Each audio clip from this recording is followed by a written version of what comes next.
नमस्कार साथियों, स्वागत है हमारे नए वीडियो पर। आज हम करंट अफेयर्स में एक महत्वपूर्ण मुद्दा इंडिया और ईयू एफटीए समझौता, जिसमें 27 देश ईयू के शामिल है और प्लस इंडिया, इन दोनों के बीच में समझौता हुआ है। और हम देखेंगे कि इसमें किसको फ़ायदा ज़्यादा हो रहा है, किसको नुकसान हो रहा है, क्या क्या चुनौतियाँ इसमें आएगी, ये सब कुछ गहन डिस्कशन करेंगे। और ये ईयू इंडिया एफटीए अभी क्यों हुआ और इसको देखेंगे कि पहले भी क्या कोशिश की गई है। हम जानेंगे कि एफटीए क्या होता है। तो सब कुछ डिटेल से जानने के लिए शुरू करते हैं वीडियो को। अब ये जो यूरोपीय यूनियन के परिषद के अध्यक्ष मोदी जी और यूरोपीय काउंसिल के अध्यक्ष ये सब मिलके ये साइन कर रहे हैं। नरेंद्र मोदी ने ये एक्स पर जानकारी दी है कि conclusion of the India EU free trade agreement यानी टुडे में marks a significant milestone in our relation, यानी सिग्निफिकेंट माइलस्टोन है ये इंडिया ईयू रिलेशन का। I thank all the leader of Europe over the years of their constructive spirit and commitment in making the possible this agreement. This agreement will deepen economic ties, ऐसा कुछ नरेंद्र मोदी जी ने बोला है।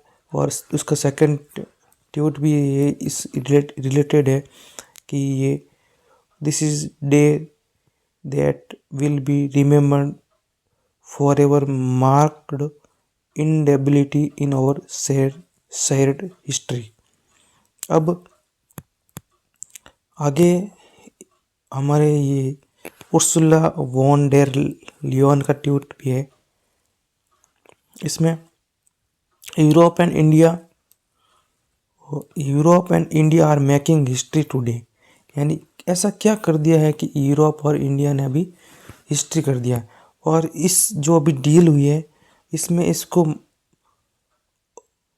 Mother of all deal क्यों कहा जा रहा है, यानी सभी डील की माँ इसको क्यों, जननी क्यों कहा जा रहा है इस डील को। और ये एंटोनियो कोस्टा, इन्होंने भी ट्वीट करके इस चीज़ को जानकारी दी है कि European Union and India are committed to acting together as a anchor of stability in an increasingly fragmented and multipolar world. ठीक है, तो चलिए शुरू करते हैं कि हम बात क्या है इसमें। भारत और ईयू के बीच ये जो एफटीए हुआ है, एफटीए का सबसे पहला मतलब क्या है। एफटीए का मतलब जान लो, ये इंडिया है और ये है ईयू। ठीक है, इसके बीच में जो भी वस्तुओं का आदान प्रदान होगा तो एफटीए में ये होता है कि इसके बीच में कोई टैरिफ नहीं लगेगा, शुल्क नहीं लगेगा, यानी सामान आएगा जो रेट में यहाँ पड़ता है वही रेट यहाँ लगेगी। इसके बीच में इंडिया कोई टैरिफ नहीं लगाएगा और इंडिया को कोई सामान ईयू जाएगा तो ईयू वाले कोई एक्स्ट्रा टैरिफ नहीं लगाएंगे। एफटीए का मतलब तो होता है फ्री ट्रेड एग्रीमेंट, यानी फ्री होगा, इसमें कुछ टैक्स नहीं लगेगा। भारत और यूरोपियन यूनियन के 27 देशों के बीच ये एफटीए अभी समझौता हुआ है, जिसका मुख्य उद्देश्य अब दोनों के बीच वस्तु और सेवा और निवेश के प्रवाह को बढ़ाना है। मोदी जी चाहते हैं कि भारत में जो मैन्युफैक्चरिंग है, मैन्युफैक्चरिंग जीडीपी का अभी जो 25% है उसको बढ़ा के 30% किया जाए, यानी चीन की तरह भारतीय मैन्युफैक्चरिंग की दुनिया में आए। और इसमें इसको दुनिया की सबसे बड़ी डीलों की जननी कहा जा रहा है, यानी ये मदर ऑफ ऑल डील भी इस एफटीए को कहा जा रहा है। इसमें 2.8 अरब डॉलर की, अरब से अधिक की आबादी है इसमें, इस डील के अंदर और 18 ट्रिलियन डॉलर की इकोनॉमी से जुड़ी हुई है डील को लेके, यानी बहुत बड़ी आबादी और बहुत बड़ा पैसा इस डील के रिलेटेड जुड़ा हुआ है।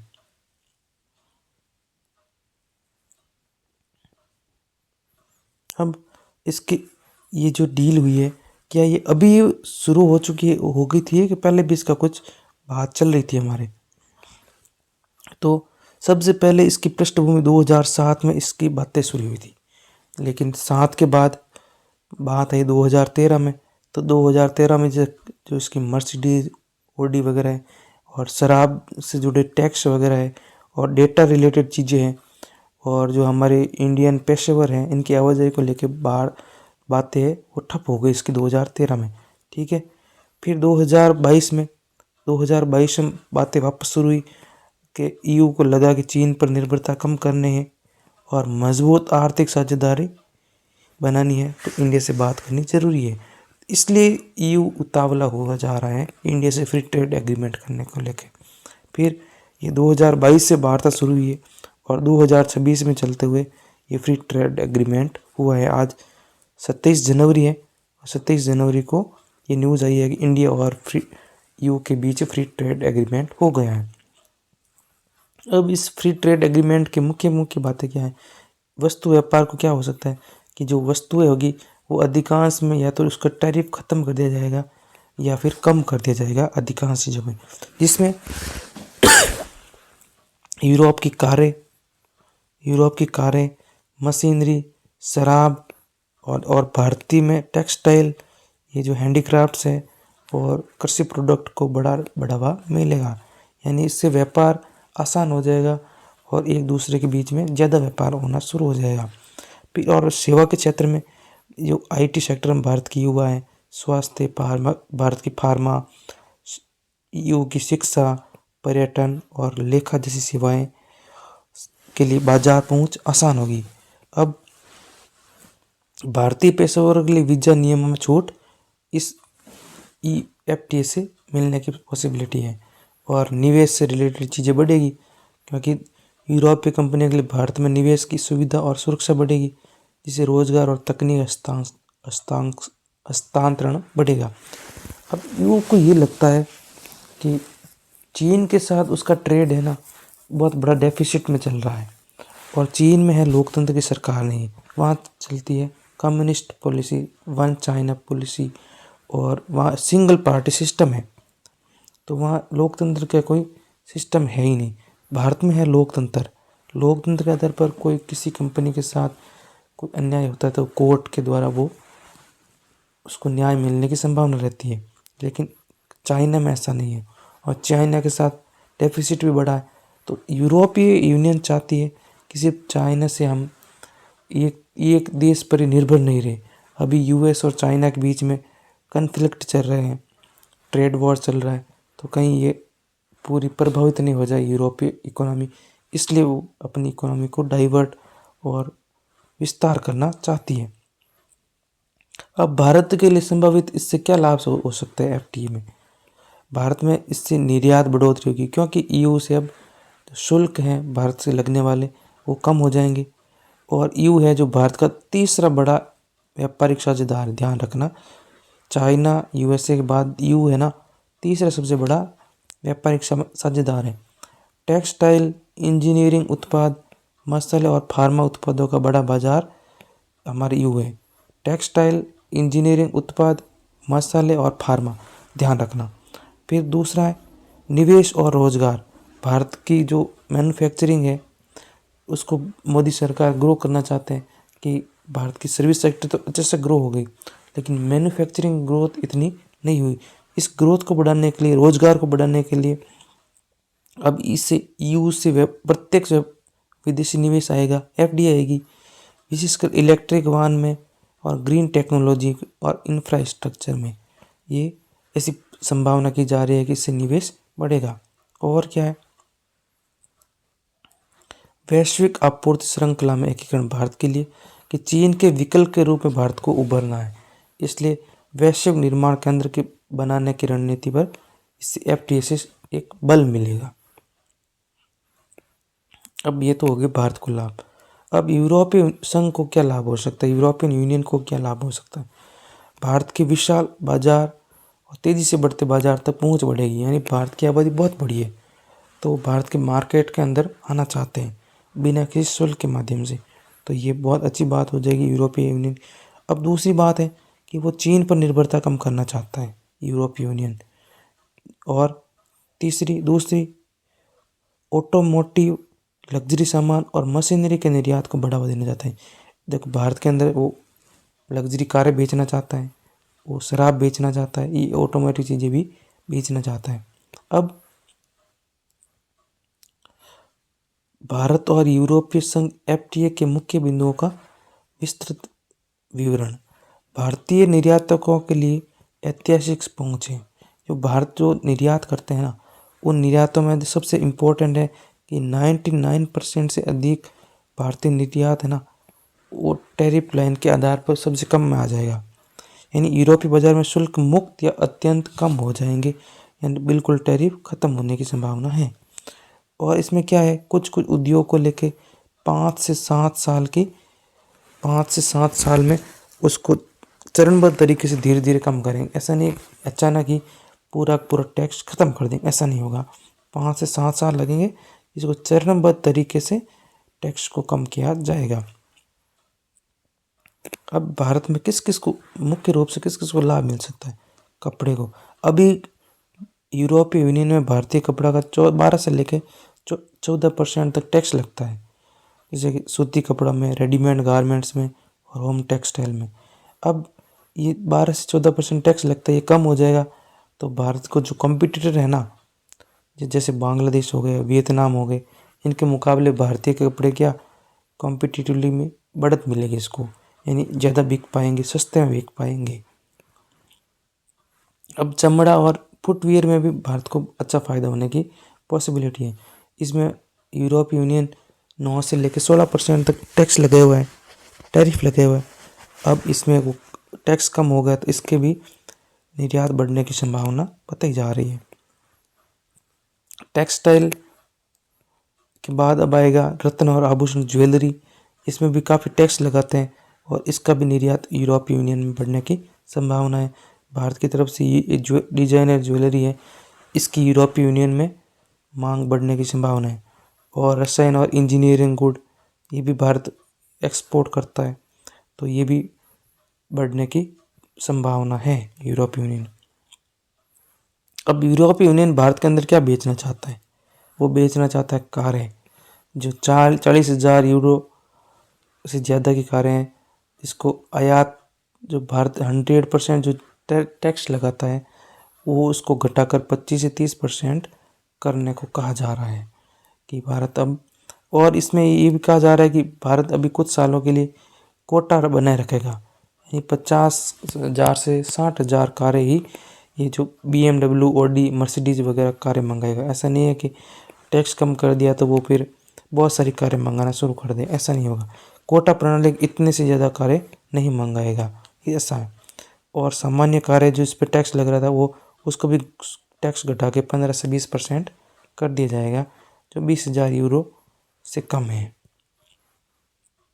और सबसे इम्पोर्टेंट है कि वो दारू बेचना चाहता है भारत के अंदर, और उस पर जो टैक्स लगे उससे 30 से 40% कम होने का अनुमान है।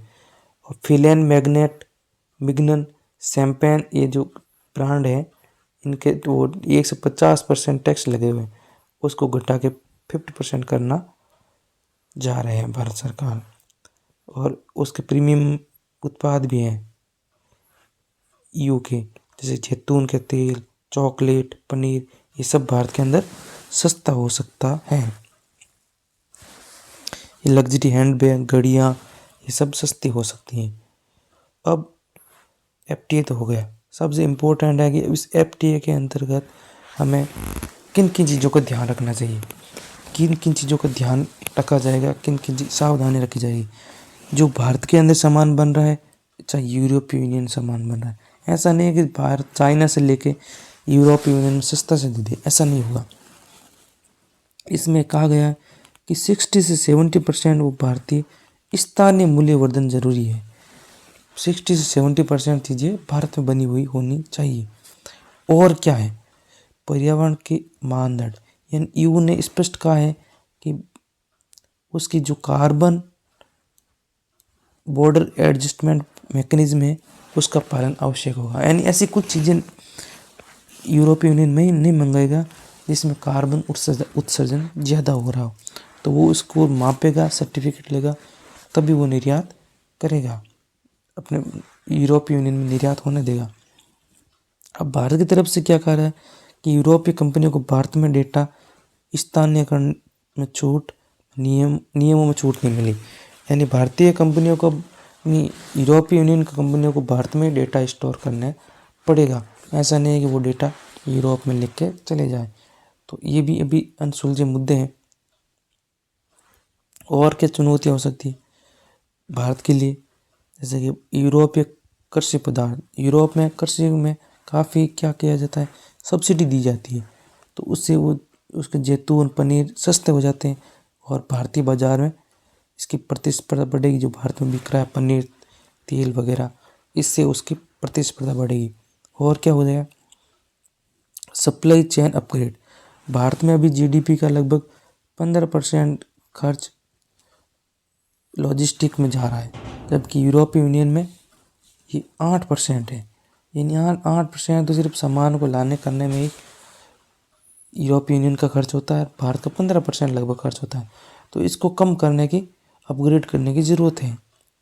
और यू की जो गुणवत्ता और पैकेजिंग मानकों पर भी खरा उतरना होगा।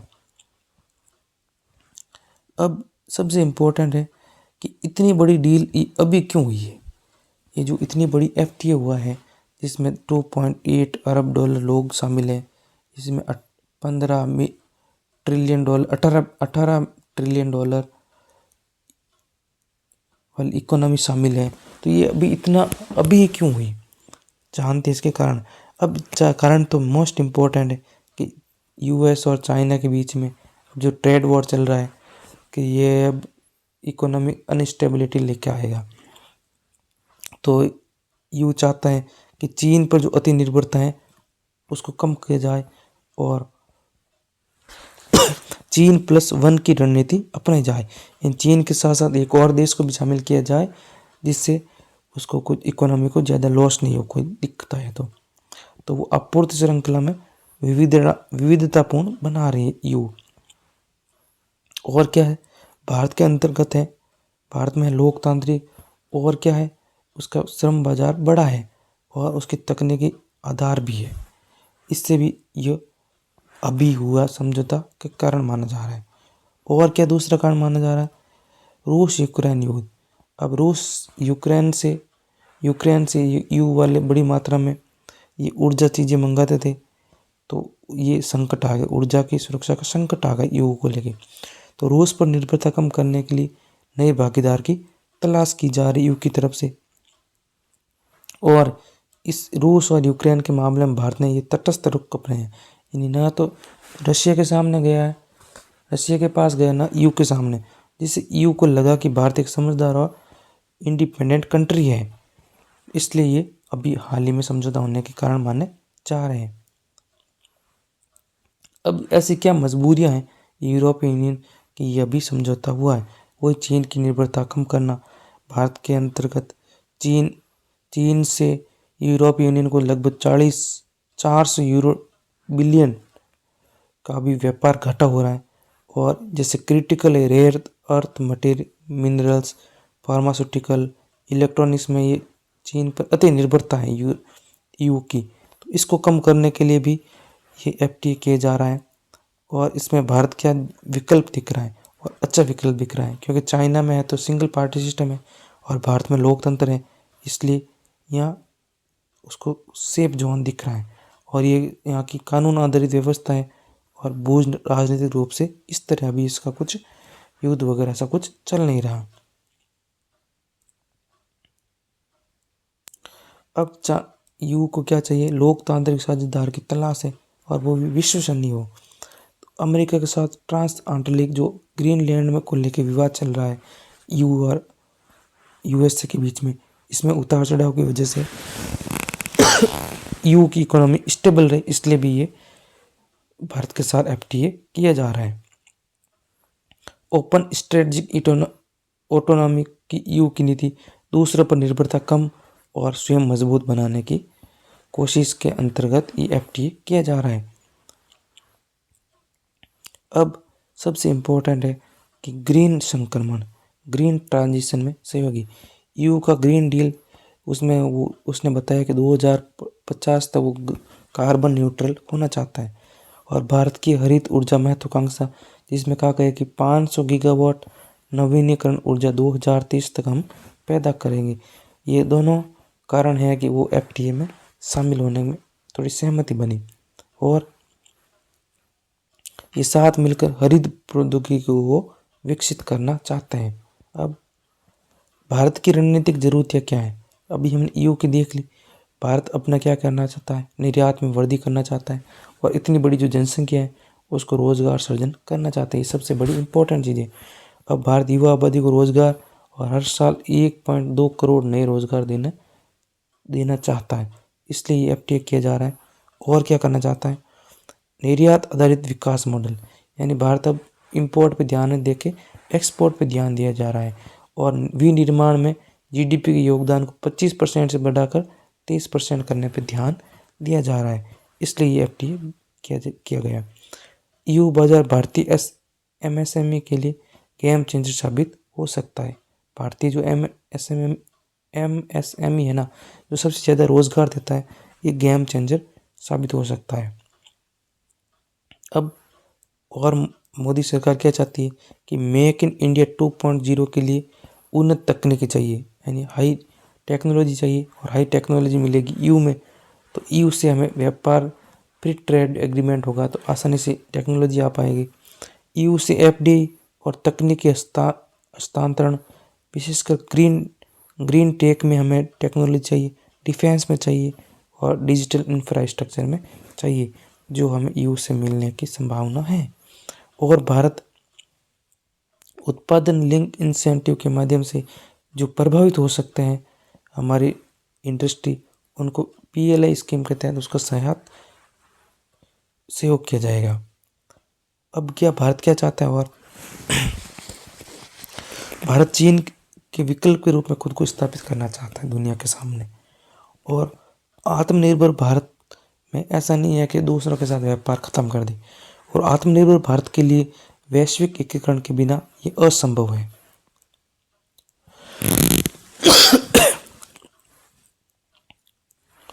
EU के साथ FTA में वैश्विक विश्वास बढ़ेगा। अब असली सवाल कि क्या कोई नुकसान नहीं है? अभी तक हमने देखा कि फायदे क्या, अब क्या कोई नुकसान है कि नहीं? नुकसान भी देख लेते हैं।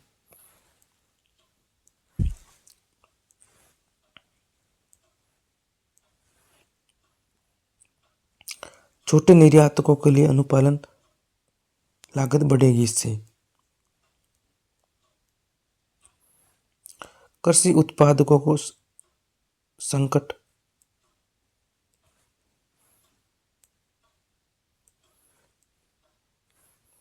EU के सब्सिडी वाले डेयरी उत्पाद से कि पनीर है, पाउडर है, दूध है, इसे भारतीय बाजार को प्रतिस्पर्धा का सामना करना पड़ेगा, क्योंकि वहाँ तो मिलती है सब्सिडी EU में, भारत में इतनी सब्सिडी नहीं मिलती। और भारतीय किसानों की कमजोरी है कि वहाँ क्या है, भारत में छोटे जोत है, छोटे खेत हैं, कम उत्पादकता है और कमज़ोर कोल्ड चेन है। इसकी वजह से ये समस्या का सामना करना पड़ सकता है। तो ये था हमारा कंप्लीट एनालिसिस भारत और EU के बीच में जो FTA हुआ है। तो ये वीडियो आपको कैसा लगा? ये हमारा YouTube के शुरुआती चरण है, तो आप लाइक करके हमारी वीडियो को प्रमोट कीजिएगा, ऐसी हम आशा करते हैं। तो मिलते हैं अगले वीडियो में, तब तक के लिए बाय बाय।